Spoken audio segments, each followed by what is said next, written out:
boa! Estamos mais uma vez aqui na nossa aula de número 2 de Ética Cristã.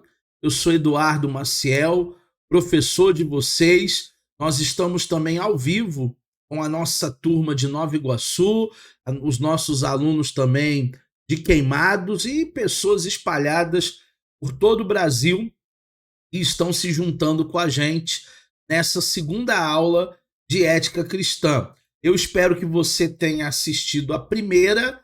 Caso você não tenha assistido a primeira, que você possa ir lá no seu portal de aluno ou no seu grupo de aluno de WhatsApp e buscar tanto a aula gravada como também a aula, os slides que eu enviei para vocês, para que vocês não percam, né? Ética Cristã, ele é um tema muito atual e nós precisamos debater isso.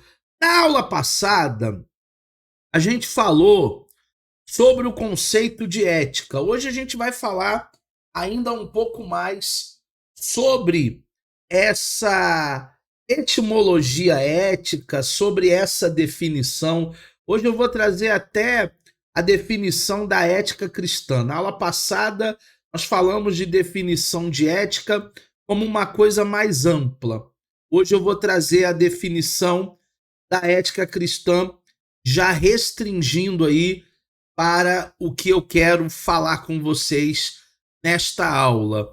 Também na aula passada, nós falamos de alternativas éticas e nós começamos pelas humanísticas e ficou faltando para hoje as naturais e também a religiosa. Então hoje nós vamos fechar essas alternativas éticas, já que só vimos um único aspecto na aula passada, que foram as éticas humanísticas. O hedonismo, que é a busca do prazer, que vale a pena, é o que me agrada, é o que me dá prazer. O utilitarismo, que é aquilo que beneficia a maior parte, né, a maior parcela possível, em detrimento de outra. Eu costumo dar até um exemplo que para muita gente é uma incógnita de utilitarismo, quando você é um maquinista de trem e você vê que você perdeu o freio e que não há como mais controlar o trem. E aí existe uma bifurcação, né? A linha ela abre, você tem uma alavanca dentro da sua cabine, já que você perdeu os freios, você tem uma alavanca e você pode acioná-la, e aí vai abrir aquele mecanismo. Quando você acionar e abrir aquele mecanismo da linha do trem, você vai ser desviado para uma linha de trem aonde existem duas pessoas. Provavelmente são dois meninos e naquela linha auxiliar, quase que abandonada, eles estão ali brincando, empinando pipa. São dois garotos que, se você acionar a alavanca, você vai acabar matando os dois ou matando um deles. Mas se você não acionar, aí a tragédia pode ser ainda maior.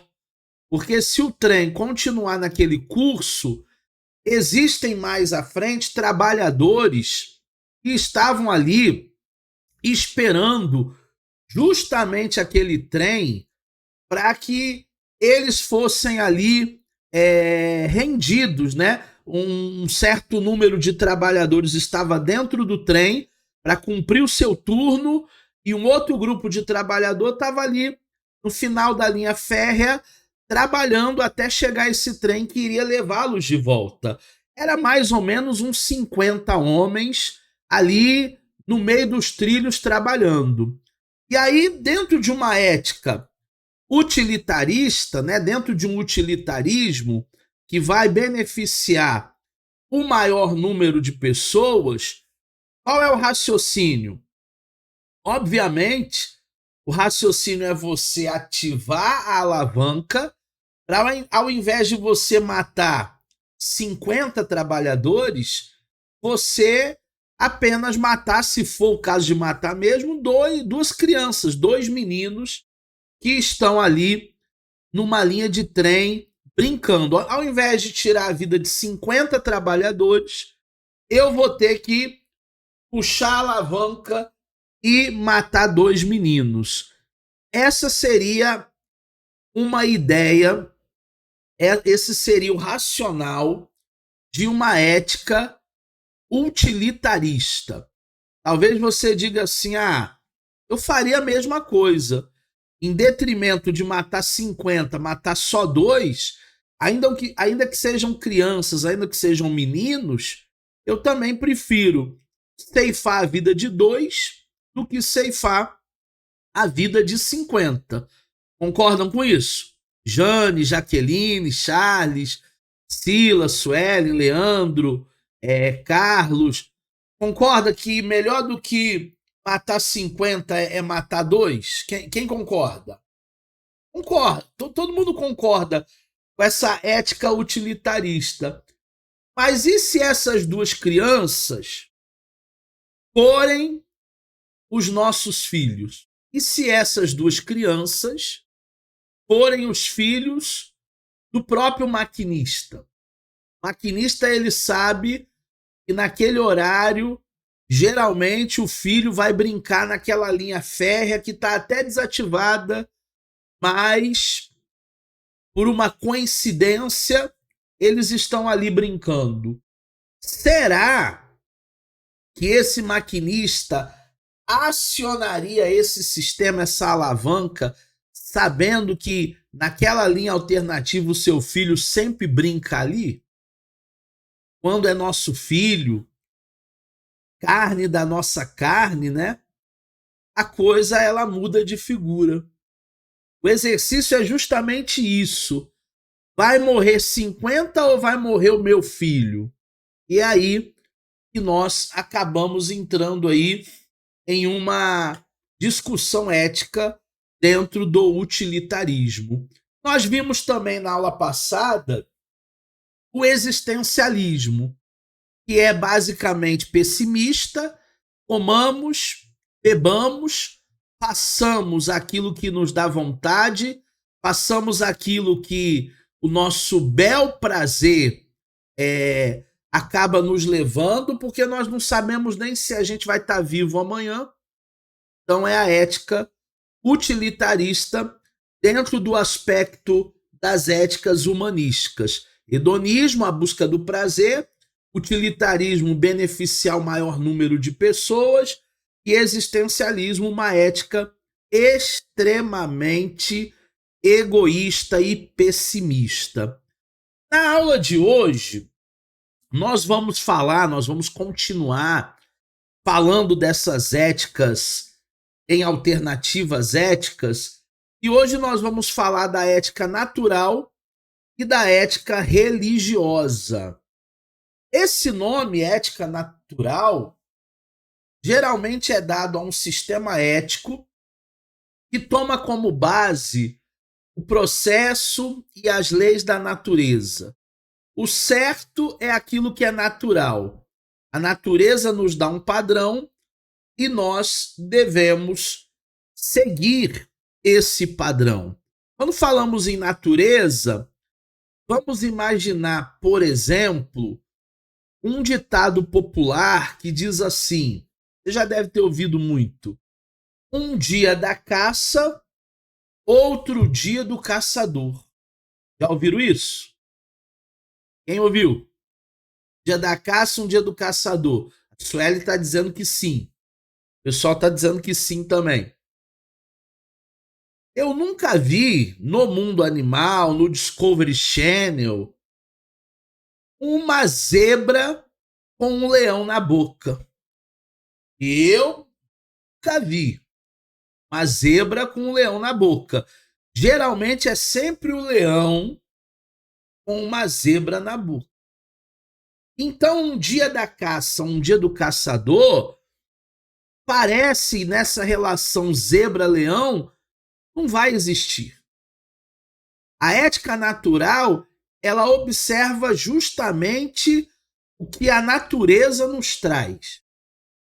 E aí, a gente precisa ampliar isso, porque a natureza, ela vai trazer determinadas coisas que são definidas não pelo sentido ou pela razão, vai ser definida pelo instinto. Até porque o bicho, o animal irracional, ele agirá pelo instinto.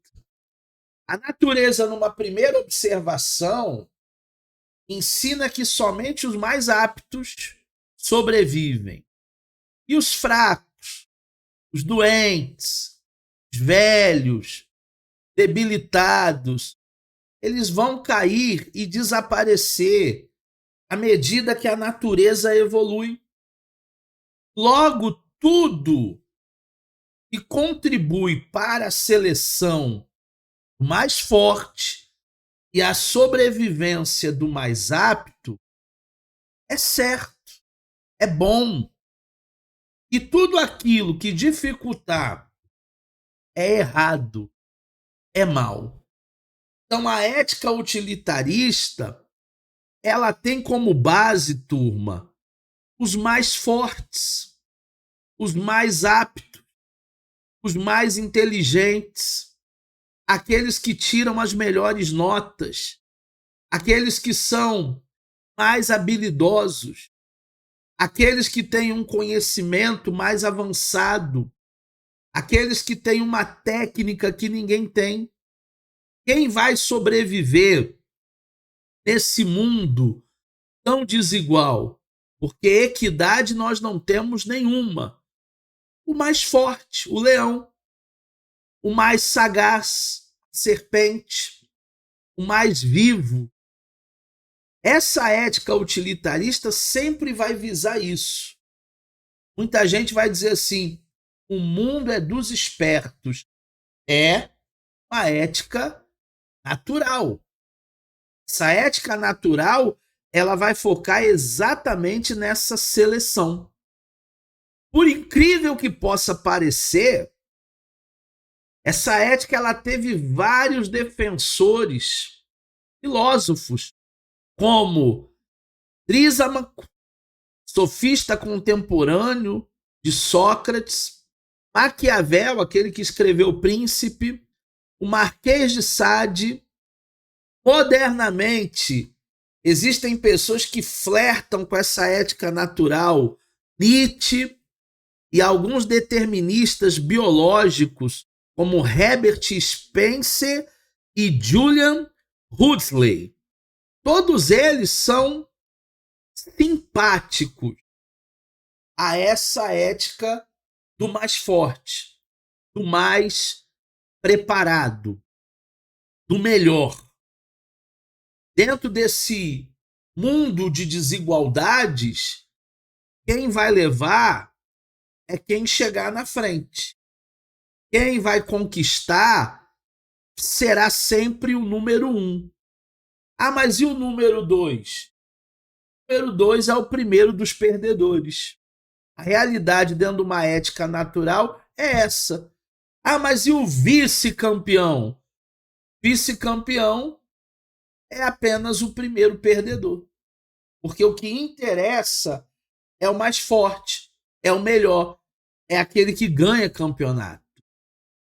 A ética naturalística tem alguns pressupostos acerca do homem e também da natureza, baseados na teoria da evolução, aquela teoria do Darwin, que o homem veio do macaco há bilhões e bilhões e bilhões de anos, o homem sapiens foi se desenvolvendo. Essa teoria da evolução, ela não é uma teoria bíblica, porque nós que cremos na palavra de Deus, nós somos criacionistas, não evolucionistas. Como assim criacionistas? Nós acreditamos que o nosso Deus, ele nos criou. Nós acreditamos piamente em Adão e Eva. Nós acreditamos que existe o Éden, que para muitos é o paraíso. Nós acreditamos nisso. Quem não é criacionista, quem é evolucionista, não vai acreditar nisso. Mas nós acreditamos na Bíblia. Número 1, a natureza e o homem são produtos da evolução.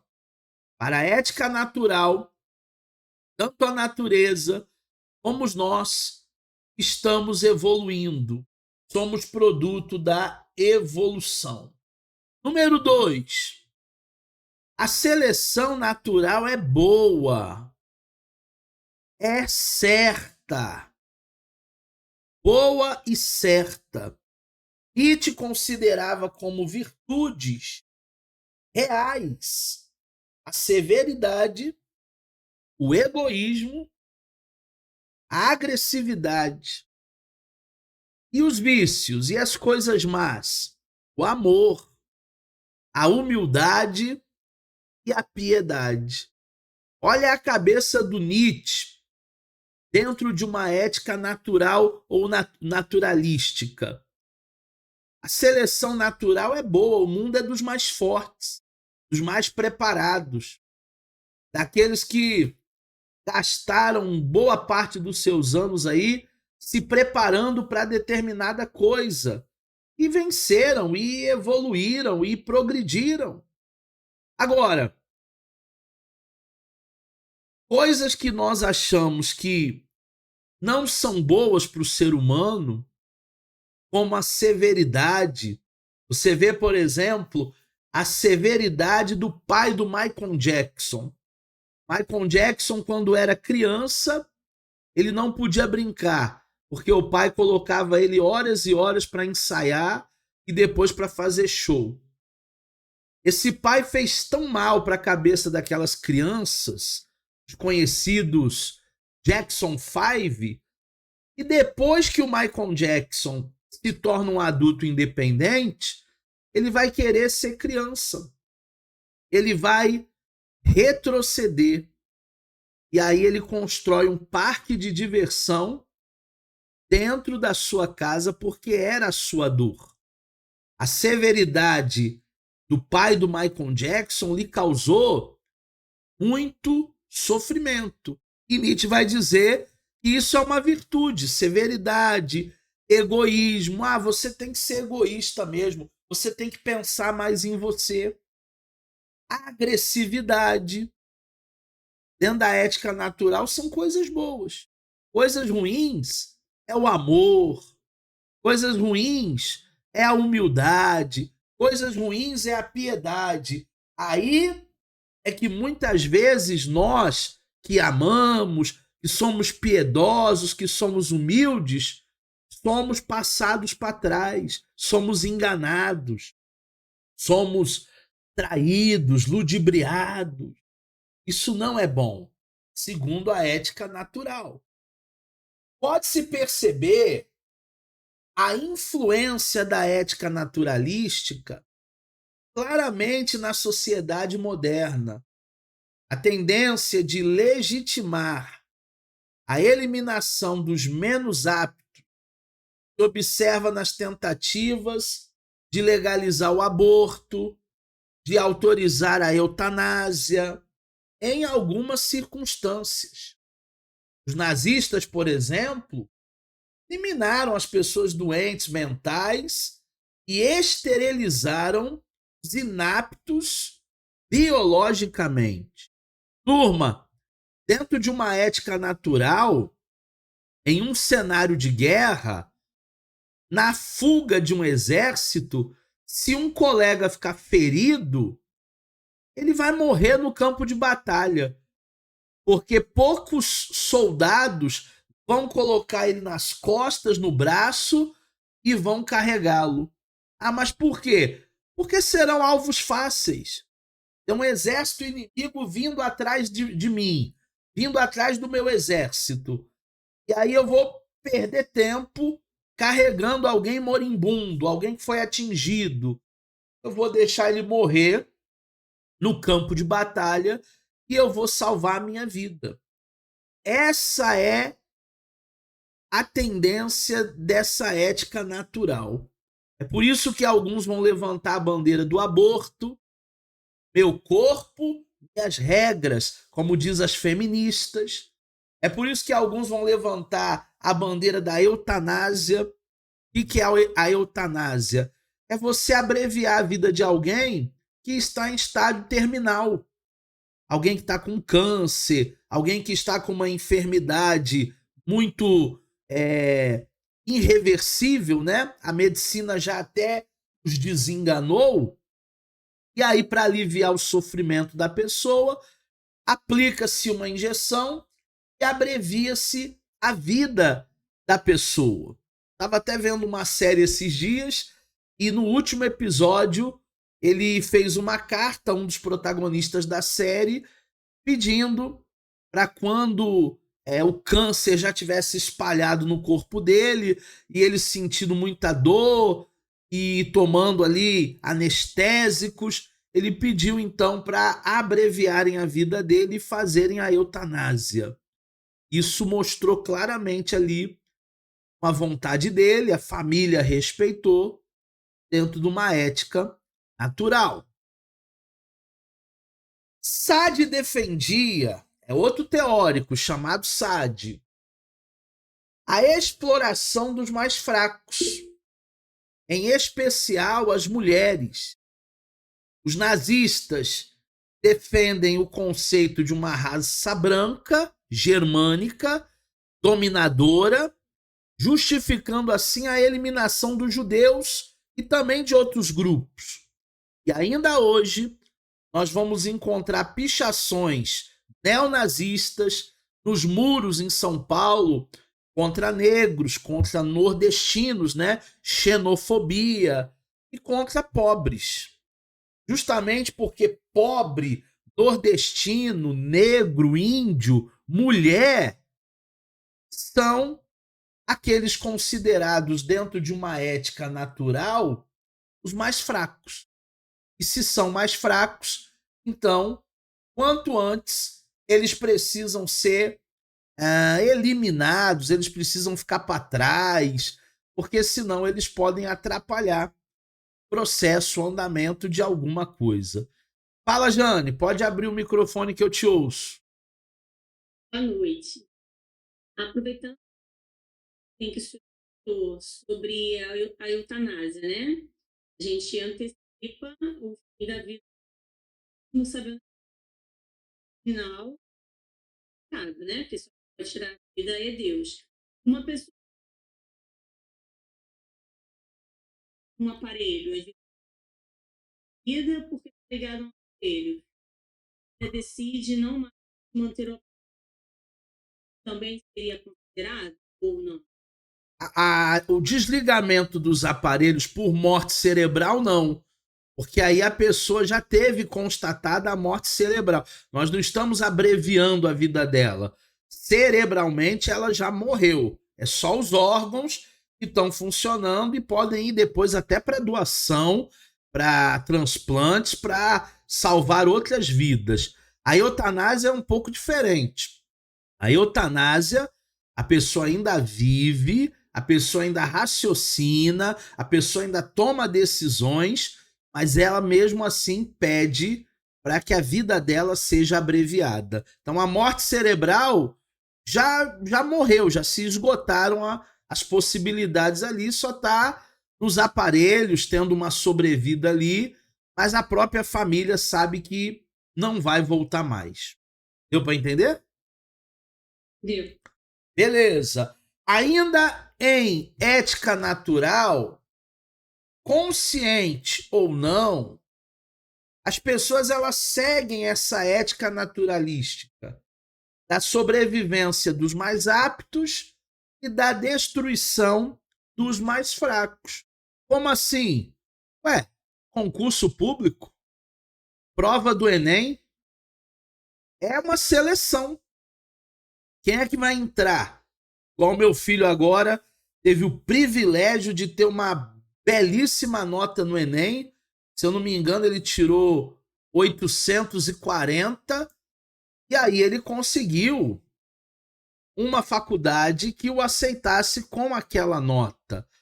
Mas e As pessoas que não conseguiram fazer um cursinho, como ele teve a possibilidade de se matricular num cursinho, estudar o ano todo, dedicação exclusiva.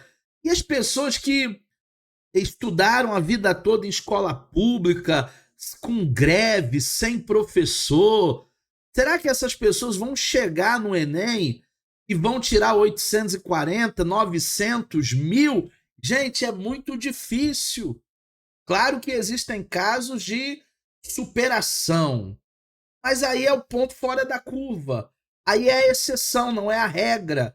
O governo deveria, o nosso governo brasileiro, deveria dar as mesmas condições para todos os estudantes. Deveriam ter vagas ociosas, porque em outros países existem vagas ociosas até para medicina. Países como, por exemplo, Paraguai, você consegue estudar medicina por R$ 1.200. Aqui no Brasil, você só consegue estudar medicina no particular, né? Se você estiver ganhando aí pelo menos uns 30, 40 mil por mês, porque para você bancar um filho numa faculdade de medicina particular é de 10 a 15 mil. Fora livro, fora passagem, fora almoço. De 10 a 15 mil a mensalidade. Então é muito desigual. É uma ética naturalística que vai muitas vezes dar condições para aquele que é mais preparado, por causa justamente do déficit de vagas.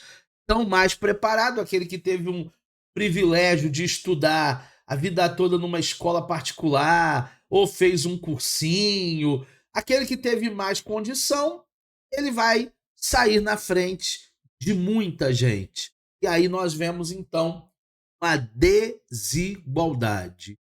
Os cristãos entendem que uma ética baseada na natureza jamais poderá ser legítima, visto que a natureza e o homem se encontram hoje radicalmente desvirtuados como resultado do afastamento da humanidade do seu Criador.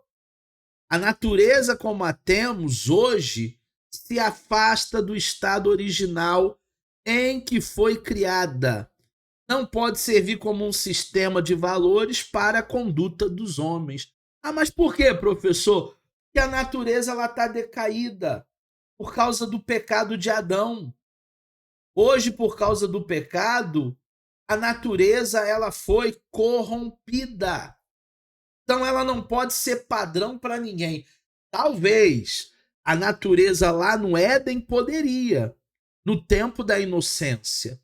Mas a partir do momento que o pecado entra, e o próprio Deus falou para Caim, né? Caim, o pecado jaz à porta.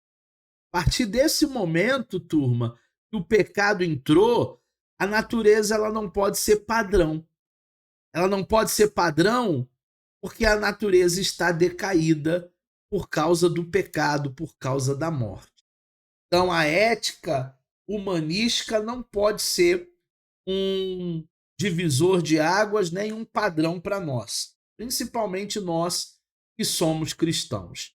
Até aqui tudo bem? Alguma dúvida, Charles, Sila, Suelen, Jane, Jaqueline? Carlos está indo e voltando. Nenhuma dúvida, né, Suelen? Ou a aula tá ruim? A aula tá ruim? Ah, não, a aula tá legal. Ela colocou o positivo, o negativo, porque ela disse que não tem nenhuma dúvida. Vamos para a nossa terceira ética, terceiro aspecto ético, né? Já vimos as humanísticas, já vimos as naturalísticas e agora vamos ver as religiosas. São aqueles sistemas de valores que procuram na divindade, seja o nosso Deus, seja outros deuses, o motivo da maior de suas ações e decisões. Ah, professor, mas tudo não é Deus? Não. tudo é Deus e Deus é tudo, é panteísmo. Nós não somos panteístas. O ser humano, como eu falei semana passada, foi até o que o Charles participou também, falando de decisões. O ser humano, ele tem o seu papel para as suas decisões, que verdadeiramente ele quer. Ah, mas se der certo foi Deus, se der tudo errado foi o diabo? Não, nós temos o nosso papel. Obviamente que os nossos propósitos devem estar alinhados com os propósitos de Deus. Obviamente, quando eu vou dar um passo na minha vida, eu oro. Eu pergunto para Deus, Deus, é a tua vontade? O Senhor me quer em tal lugar? Muitas vezes as portas vão se abrindo de tal maneira, você vê a mão de Deus claramente no seu dia a dia, e você pensa assim, não tem como não ser Deus. É Deus abrindo as portas, é Deus abrindo o caminho, é Deus fazendo com que todas as coisas cooperem para nós que o amamos. Agora, é bem verdade que as decisões, elas são minhas. Na nossa vida, a gente não só acerta, na nossa vida a gente erra. E quando eu erro, não foi Deus que errou, fui eu. Na nossa vida, a gente não só tem ganhos, a gente também tem percas. E quando eu tenho percas, o responsável não é Deus. O problema é que o ser humano tem uma tendência de querer terceirizar a sua responsabilidade. Então, quando tudo vai mal, é o demônio. E quando tudo dá certo, é Deus. É uma tendência nossa sermos esquivos da nossa responsabilidade. Fala, Jaqueline, te ouço. Não é tudo. Eu ia compartilhar. Eu faço exceção da igreja e ontem uma das irmãs que participa do seguinte, e ela pediu um grupo de intercessão. Eu estava numa busca assim, né, dentro da palavra, e justamente lido sobre Jonas. Eu falei assim, eu ler o livro de Jonas, mas eu continuo e continuo fazendo papel, eu fico quieta e falei assim, ela, mas meu coração tem paz. Eu falei assim, mas o coração do homem é enganoso, porque o povo tem essa tendência de que culpa de Deus. É você que está decidindo andar. Mas o que tem com isso? Eu confesso que ali naquele lei, mas depois eu me arrependi. Eu acho que eu tinha que ter agido de uma forma. E aí fui lá e li o texto todo de Jonas. E Jonas, no finalzinho, vai ficar bravinho. E eu vi que ele não teve essa habilidade. Pelo contrário. É assim, e é desse jeito para bem. Então eu não fiz de forma errada. Mas o senhor está realmente ainda nos dias de hoje, da palavra, decisão que é só quem está envolvido realmente e quer ver vê que isso ainda acontece, né? Jonas era positivo, né? E nós precisamos nos espelhar nesses homens de Deus, porque a decisão, Jaqueline, vai ser sempre nossa. Como eu falei para o Charles a semana passada, às vezes uma pessoa ela está totalmente insatisfeita dentro de uma igreja, ela critica tudo e todos, ela critica do pastor até o porteiro da igreja, e aí você pergunta para ela assim, mas por que você não começa a visitar outras igrejas? Por que você não começa a buscar um outro lar espiritual? Ah, porque Deus não mandou ainda. Deus me trouxe para cá e é aqui que eu tenho que ficar. Mas você vai ficar mal. Você vai ficar triste com as coisas que você está vendo. Deus mandou eu ficar. Muitas vezes esse Deus mandou ou Deus desmandou é uma covardia nossa de assumirmos o nosso papel, de tomarmos as nossas decisões e estar alinhado a um propósito, sabendo que a última palavra é sempre de Deus. Sabemos que o homem faz planos, mas a confirmação ela vem do Senhor. Mas mesmo assim, as decisões são nossas. A responsabilidade é nossa e eu não posso terceirizar. Voltando aqui na ética religiosa, nesses sistemas existe uma relação inseparável entre a ética e a religião. O juiz maior das questões éticas é o que a divindade diz sobre o assunto. Evidentemente, o conceito de Deus que cada um desse sistema mantém acabará por influenciar decisivamente o código ético e o comportamento a ser seguido. Então, dentro de um sistema religioso, o que vai valer para os seus sectários, para os seus adeptos, para os membros daquela igreja? O que o código ético diz. Qual é o nosso código ético no sentido cristão? Nosso código ético são as escrituras. Se é a escritura, eu faço o que a Bíblia diz que eu posso fazer. Eu sou aquilo que a Bíblia diz que eu sou.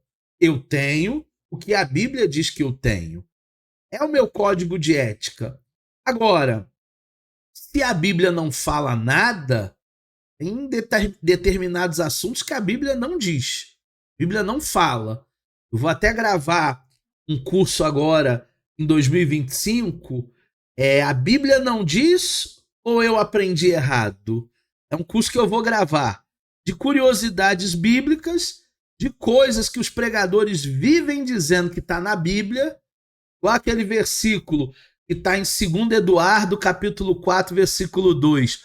Não caiu uma folha de uma árvore sem a permissão de Deus. Gente, onde é que está isso? Não, a Sila está rindo. Não está escrito em nenhum lugar da Bíblia. Mas as pessoas, de tanto falar, parece até que é bíblico. Eu vou gravar um curso para vocês. Aprendi errado ou a Bíblia não diz nada sobre o assunto? Porque existem algumas lacunas. E se a Bíblia não diz nada sobre o assunto, eu devo orar, colocar diante de Deus. Agora, se a Bíblia diz que não, é não. Se a Bíblia diz que sim, é sim. Meu código de ética é aquilo que está na palavra do Senhor. Como cristãos, entendemos que a ética ou as éticas baseadas no homem e na natureza, elas são inadequadas. Por quê? Letra A. Porque essas éticas baseadas no homem e na natureza não oferecem base bíblica para justificar a misericórdia, o perdão e o amor.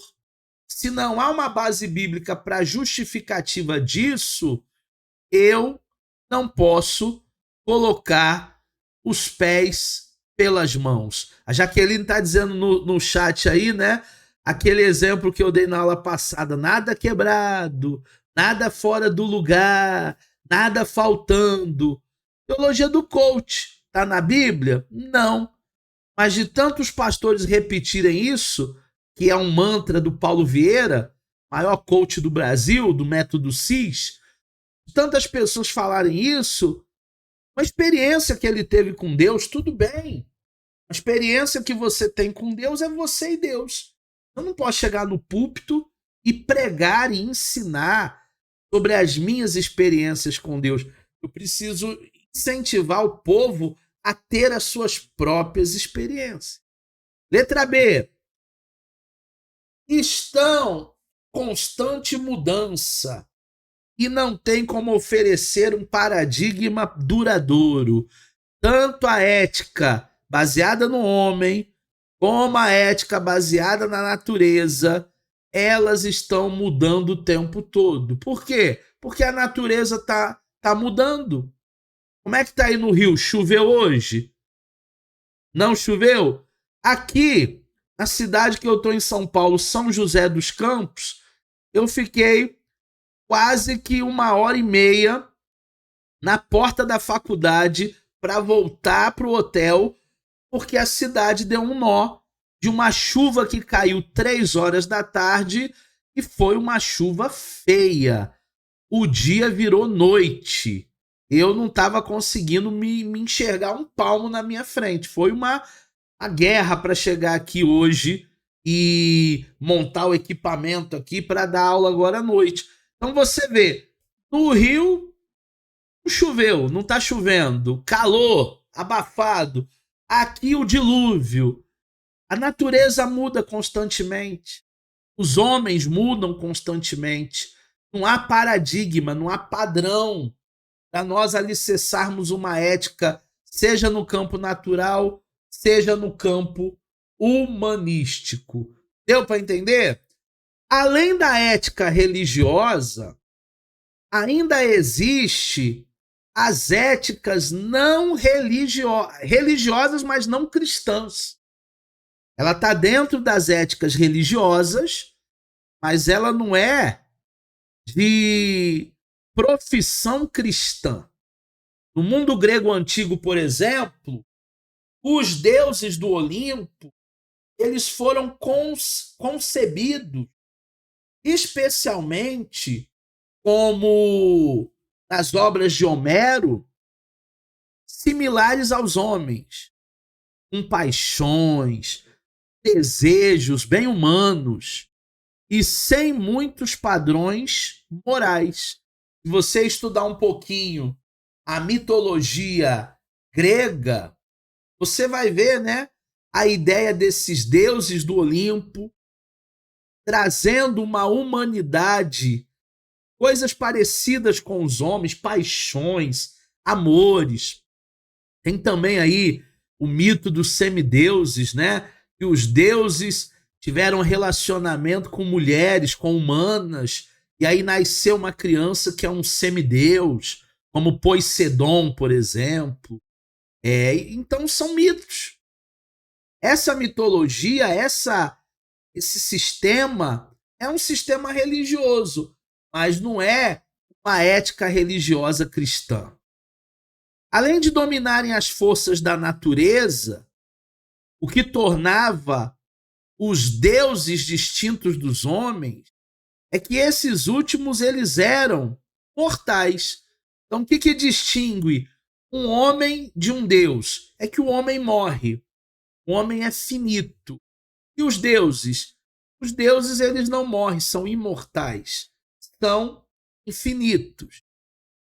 Não é de se admirar que a religião clássica ela não impunha demandas de restrições ao comportamento de seus adeptos, a não ser por grupos ascéticos que seguiam aquelas severas dietas religiosas buscando a purificação. É o caso dos monges budistas que vão lá para o Tibete e ficam lá internados vários meses, se alimentando da luz, fazendo dietas ali para ficar bem zen, bem equilibrado, desprendido de todo luxo, de tudo aquilo que é natural.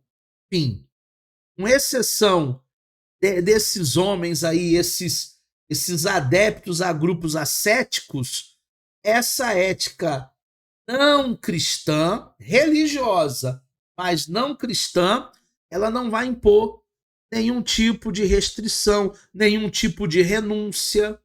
Hoje, estão pregando o evangelho segundo o apóstolo Paulo, que é um outro evangelho, porque é um evangelho destituído de renúncia.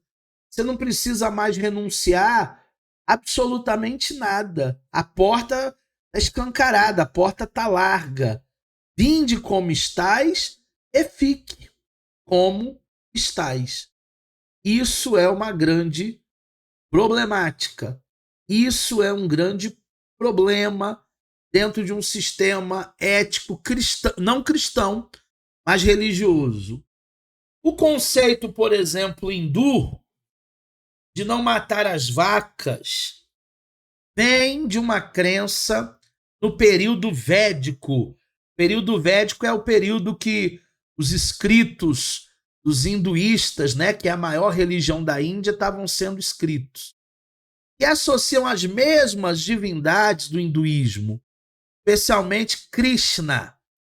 O culto a esse Deus, com letra minúscula, tem elementos pastoris e também rural. Então, por isso que a vaca, em algum lugar da Índia, ainda é considerado um bicho sagrado. Eles não matam vaca, eles têm uma tremenda adoração pela vaca.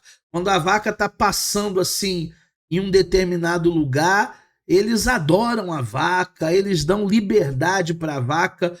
Não vê a vaca como um animal, vê a vaca exatamente como um deus, né? O hinduísmo, tudo que se move é um deus. Até a barata é um deus. Até o rato é um deus. São 33 milhões de deuses. São muitos deuses. É uma religião extremamente politeísta. Não tem uma ética religiosa no hindu, mas uma ética não cristã. O que pensamos acerca de Deus irá certamente influenciar nosso sistema interno de valores, bem como o processo decisório que enfrentamos todos os dias, porque as decisões são nossas. Isso vale também para os ateus e para os agnósticos. O seu sistema de valores já parte do pressuposto de que Deus não existe. E esse pressuposto inevitavelmente irá influenciar suas decisões e o seu sistema de valores. Se eu sou um ateu e acredito que Deus não existe, não vai ter uma consciência minha de não fazer determinada coisa para não desagradar a Deus. Sabe, essa ética que nós temos de determinadas coisas que podem até nem ser pecado, tá? Tem muita coisa que não é pecado, mas que desagrada a Deus. Você deixa de fazer porque você não quer quebrar a ética cristã, você não quer entristecer o Espírito Santo. O agnóstico, o hindu, ele não vai pensar dessa maneira nunca. Nunca, nunca, nunca. O agnóstico hindu, ele vai criar um outro sistema de valor, porque Deus não estará sendo um moderador na vida dele. É muito comum na sociedade moderna o conceito que Deus ou deuses seja uma espécie de divindade benevolente, que contempla com paciência, com tolerância, os afazeres humanos, sem muita interferência, a não ser para ajudar os necessitados e especialmente os seus protegidos e devotos. A ideia que se cria na maioria das religiões, mesmo as cristãs ou não cristãs, é que Deus é bom. Essa benevolência de Deus. Só que as pessoas esquecem que acima do amor está a justiça. Deus, ele nos disciplina. Deus, ele não nos castiga, mas ele nos coloca no prumo porque ele nos ama. É como um pai corrige o seu filho que ama. Porque a partir do momento que eu não mais corrigi os meus filhos, é porque eu deixei de amá-los. É porque eu os entreguei para a vida. Deus nos ama. Ele é bom. Ele é amor. Ele é misericordioso. Mas ele também é justiça. Ele também é fogo consumidor. A ética religiosa não cristã não vê dessa maneira. Até vê que Deus não interfere em nada, nenhuma decisão nossa. Essa concepção, Deus não exige mais do que simplesmente um vago código de ética. Ah, mas eu não faço mal para ninguém. Eu até faço caridade lá para minha igreja. Geralmente baseado no que cada um acha que é certo ou que é errado diante desse Deus. O que eu acho sobre o certo, sobre o errado, É relativo, turma. Porque pode ser certo para mim e errado para Jaqueline. Porque pode ser errado para Jaqueline, mas certo para Jane. Porque pode ser certo para Jane, mas errado para o Charles.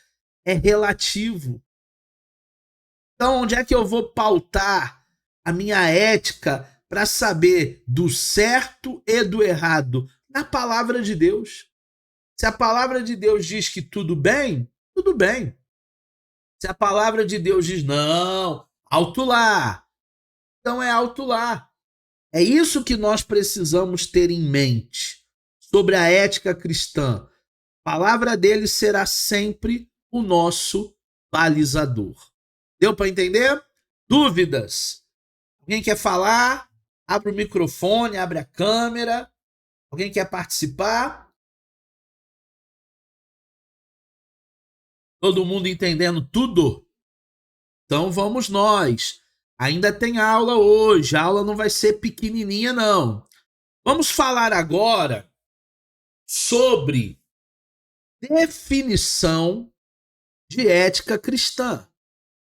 Ah, mas a semana passada nós não falamos de definição de ética? Sim, de maneira mais abrangente. Falamos que ética tem a ver com conduta, código, com lealdade, com valores. Mas hoje a gente vai definir a ética pelo prisma cristão. A gente vai delimitar essa ética. Como? Trazendo aqui algumas frases, algumas concepções de alguns teóricos. O primeiro é o L.S. Kempser. Ele vai dizer que ética cristã é a ciência que trata das origens, princípios e práticas, do que é certo, do que é errado, à luz das Santas Escrituras, da Palavra de Deus. Em adição à luz da razão humana. O que é certo? O que é errado? Segundo Kaiser, é a palavra de Deus que vai trazer essa luz. É a palavra de Deus que vai trazer para nós essa noção de certo e errado. Número 2.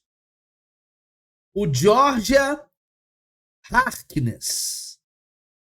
Um estudo sistemático do modo de viver, exemplificando e ensinado por Jesus, aplicado aos múltiplos problemas, decisões da existência humana. A ética cristã tem a ver com o modo de viver do nosso mestre. O que ele ensinou? E a gente não ensina só com palavras, só com aula, só com treinamento. Nós ensinamos também com atitude, com comprometimento, com a palavra sendo sim, sim, não, não. O que Jesus ele ensinou?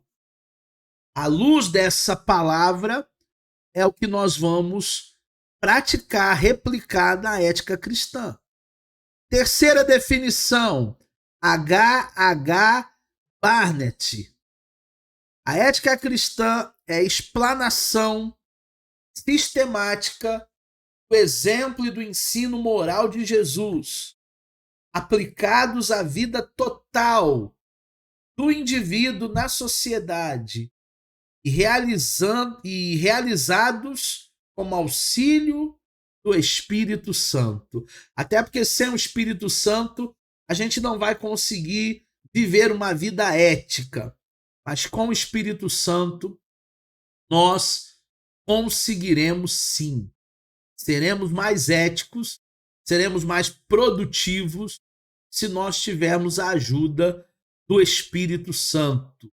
Número 4. Emil Brunner. Ética cristã é a ciência da conduta humana, determinada pela cultura divina. Olha que legal essa frase. Ética cristã é a ciência da conduta humana, o que eu faço todos os dias, como eu procedo, Como é que eu interajo com vocês? Determinada pela conduta divina. Meu exemplo, meu paradigma, Jesus. Jesus é o modelo que a gente precisa seguir. Eu sei que os coaches por aí, eles falam muito de modelagem. Mas eu não quero me modelar em ninguém porque todo mundo é falho, inclusive eu. Eu quero me modelar em Jesus. Porque Jesus foi o único que veio a esse mundo e não pecou, não traiu, não mentiu, não passou ninguém para trás. Jesus, sim, é um exemplo da nossa modelagem. Vamos falar ainda sobre a ética cristã.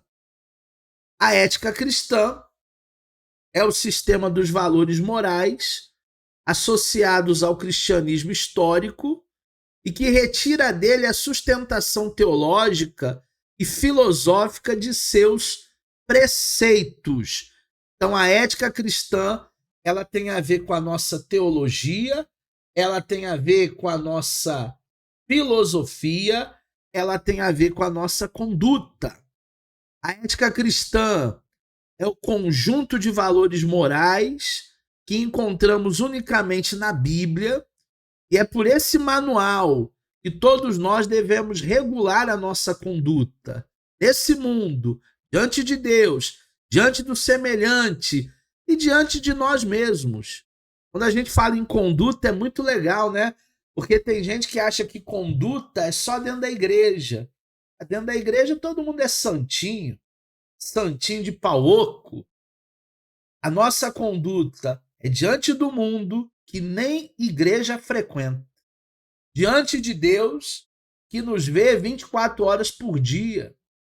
Diante de todos os semelhantes e diante de nós mesmos. Porque talvez o exercício mais difícil do ser humano é conhece-te a ti mesmo. Esse é o maior desafio, esse é o objetivo que nós precisamos buscar todos os dias. Uma vida de autoanálise, de autoconhecimento. A psicanálise nos dá essas ferramentas, né? Eu até aconselho vocês no futuro fazerem um curso de psicanálise clínica. Tem no Instituto Fastef, tem em outros institutos aí, para você se autoconhecer. E aí você vai crescer a cada dia mais dentro da ética cristã. A Bíblia não é um conjunto de regras para que o homem possa chegar a Deus, mas ela é a norma de conduta pelo qual poderá agradar a Deus, que já entregou a sua vida pelo ser humano. É, de certa forma, uma maneira de agradar ao nosso próximo. E muitas vezes você quer muito agradar a Deus.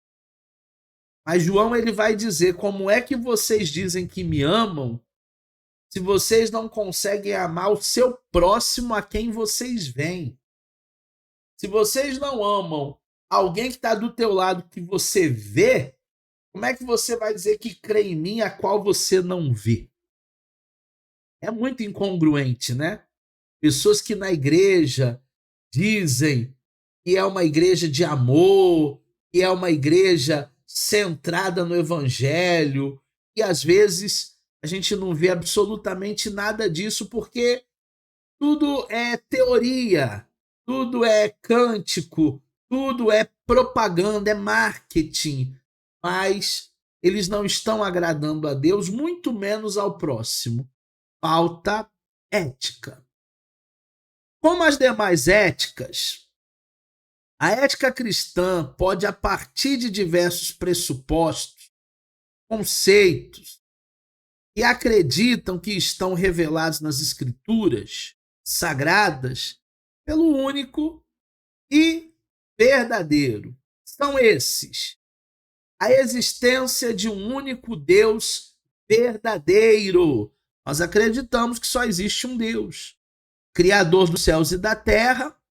A ética cristã parte do conceito de que Deus que se revela nas Escrituras é o único verdadeiro e que, sendo o Criador do mundo, dá à humanidade, deve ser reconhecido e crido como tal, e a sua vontade deve ser respeitada e obedecida. Nós acreditamos que existe um único Deus verdadeiro. Não existem vários deuses. O Schopenhauer, que é um filósofo, ele vai dizer que a profissão de fé, a espiritualidade é um pêndulo. Que ora, o ser humano ele está numa ponta que se chama monoteísmo, que vai dizer no monoteísmo que Deus é o Todo-Poderoso e não existem outros deuses. Aí esse pêndulo, ora, ele vai para o politeísmo, dizendo que é muito trabalho para esse Deus. Como é que ele vai dar conta de tudo? Ele precisa de outros deuses que vão lhe auxiliar. E aí nós já fomos para o pêndulo do politeísmo. Estando lá no pêndulo do politeísmo, alguém vai dizer ali, não, tudo bem, existem vários deuses, mas tem um que é o maioral, que comanda todo mundo, que está acima de todos. Aí voltamos para o monoteísmo. Não é um pêndulo, segundo Schopenhauer, que vai e volta. Segundo aspecto, a humanidade ela está num estado decaído, turma.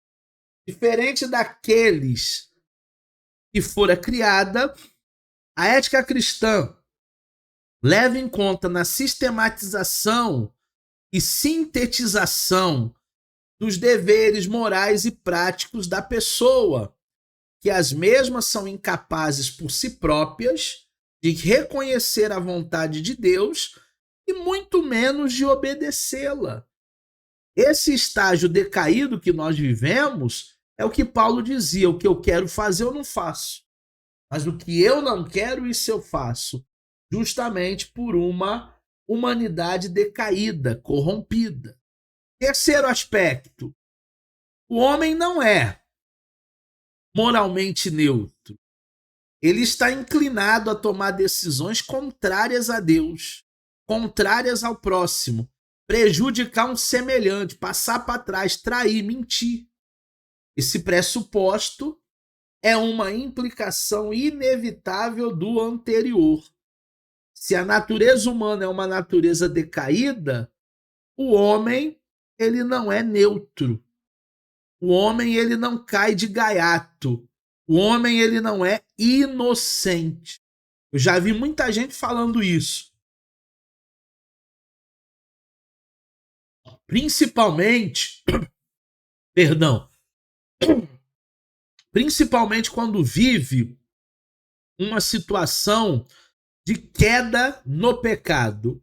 Aí ele vai querer justificar, dizendo, ai, a carne é fraca, eu não resisti, quando eu vi eu já tinha sido levado, eu já estava envolvido. Gente, carne é fraca, mas o espírito é forte.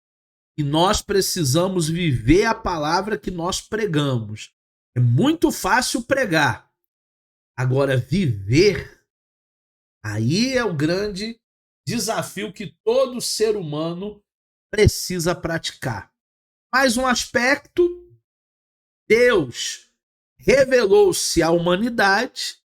Essa preposição é fundamental dentro da ética cristã, pois é dessa revelação que ela tira os seus conhecimentos acerca do mundo, acerca da humanidade, e especialmente do que é certo e do que é errado. A partir do quê? A partir da revelação divina. Deus ele se deu a conhecer. Deus ele se revelou a nós. E a partir do momento que Deus ele se revela a nós, nós temos essa revelação divina, é que nós encontramos aí bases nessa revelação da fé e também da ética cristã. Então, foi através da revelação. Por que estudar a ética cristã? É o nosso último tema da noite e logo depois eu libero você para essa aula não ficar muito longa e enjoativa. Por que estudar ética cristã? Em primeiro lugar, porque todos nós, como cristãos, somos indivíduos dentro de uma sociedade majoritariamente não cristã, não convertida. Os valores cristãos devem ser seguidos, devem encontrar correspondência na sociedade em que vivemos. Precisamos estudar ética cristã em um curso de teologia, porque nós vivemos em um mundo majoritariamente não cristão. E também cultuamos numa igreja majoritariamente não convertida. É isso, professor. É isso mesmo. A gente cultua em um lugar aonde talvez a maioria, para não dizer a grande maioria, não teve uma experiência de novo nascimento ainda. Eles ainda vão ter, mas não tem. E é por isso que a gente vê tanta coisa errada dentro das igrejas. Em segundo lugar, por que estudar ética cristã? Como se dá isso? É a tarefa da ética cristã propor. Na verdade, poderíamos dizer que não se estuda ética, mas se concebe, se vive um tipo de ética. Na aula passada eu disse que a origem da palavra ética é ethos. Cada um tem seu ethos, cada um tem sua conduta, cada um vive de uma maneira. Eu queria tanto que a minha cunhada vivesse igual eu, mas não vai viver. Eles têm o ritmo deles e nós temos o nosso ritmo. A gente precisa estudar ética cristã para a gente entender que ética não se propõe, não se faz marketing, não se publica. Façam isso, isso e isso. Faça o que eu digo, mas não faça o que eu faço. Não é algo teórico para propor para alguém. É algo para nós vivermos. Ética cristã tem muito mais a ver com a prática do que propriamente com aquilo que alguém conhece. Tem gente que conhece muito, mas não vive nada. Tem muito teólogo que já leu a Bíblia 3, 4 vezes, mas não pratica nem 10% do que Deus manda fazer. E aí eu te pergunto, para que tanto conhecimento, se não se pratica verdadeiramente o evangelho? O evangelho, turma, ele é diferente de todas as religiões, porque o evangelho, ele é o poder de Deus.